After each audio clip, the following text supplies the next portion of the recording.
एक बार कुरुक्षेत्र के मेले में विचरण करते हुए राधा और कृष्ण सामने आ गए।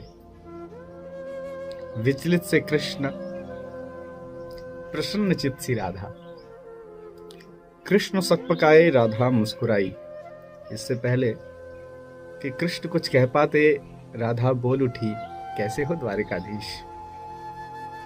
जो राधा उन्हें कान्हा कान्हा कहकर के बुलाती थी, उनके मुख से द्वारिकाधीश का संबोधन सुनकर कृष्ण अंदर तक घायल हो उठे। लेकिन उन्होंने अपने आप को संभाला और बोले राधा से, राधा, मैं तुम्हारे लिए आज भी वही कान्हा हूं। तुम तो मुझे द्वारिकाधीश मत कहो। आओ बैठते हैं, कुछ मैं अपनी सुनाऊं, कुछ तुम अपनी सुनाओ। राधा, सच कहूं तो जब जब तुम्हारी याद आती थी, इन नेत्रों से अश्रु निकल आते थे, दिल तड़प उठता था। राधा बोली, लेकिन मेरे साथ ऐसा कुछ नहीं हुआ। न मुझे तुम्हारी याद आई, न नेत्रों से अश्रु बहे, क्योंकि हम तुम्हें भूले ही कब थे जो याद करते। इन नेत्रों में तो सदा तुम ही थे, कहीं आंसुओं के साथ बह ना जाओ, इसलिए रोते भी नहीं थे। कान्हा, प्रेम से बिछड़कर तुमने क्या खोया, इसका एक आईना दिखाऊं तुम्हें। कुछ कड़वे सच प्रश्न सुन पाओ तो सुनाऊं तुम्हें। कभी सोचा है कि इस तरक्की में तुम कितने पिछड़ गए। जीवन की शुरुआत यमुना के मीठे जल से हुई और खारे समुद्र तक पहुंच गए। कान्हा, जब तुम प्रेम से जुड़े थे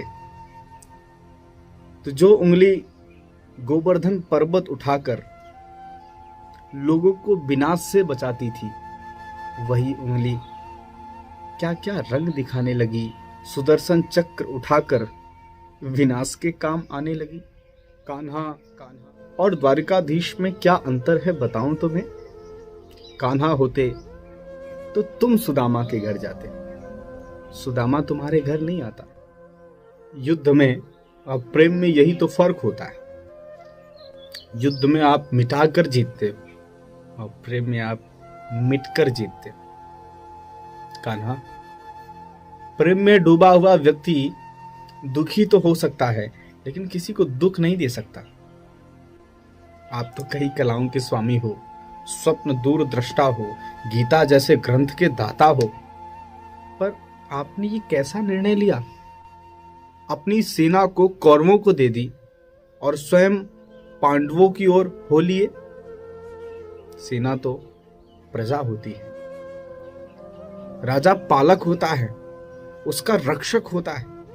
आप जैसे महाज्ञानी उस रथ को चला रहे थे जिस रथ पर बैठा अर्जुन आपकी ही प्रजा को मार रहा था।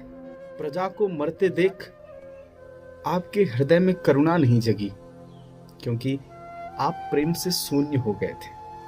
आज भी धरती पर जाकर देखो तो आपकी द्वारिकाधीश वाली छवि ढूंढते रह जाओगे, पर हर जगह, हर मंदिर में मेरे साथ ही खड़े नजर आओगे। मैं जानती हूं कान्हा, लोग गीता की बात करते हैं, गीता के महत्व की बात करते हैं, पर धरती के लोग युद्ध वाले द्वारिकाधीश पर नहीं, प्रेम वाले कान्हा पर भरोसा करते हैं।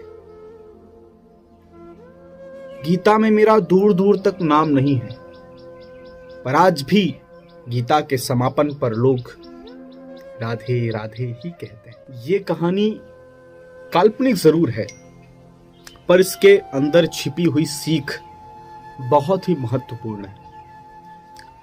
भगवान श्री कृष्ण के पास किसी प्रश्न का उत्तर ना हो, ऐसा तो हो ही नहीं सकता, परंतु श्री किशोरी जी द्वारा लगाए गए प्रश्न चिन्हों पर कृष्ण मौन रहे। यही तो है प्रेम में समर्पण का भाव।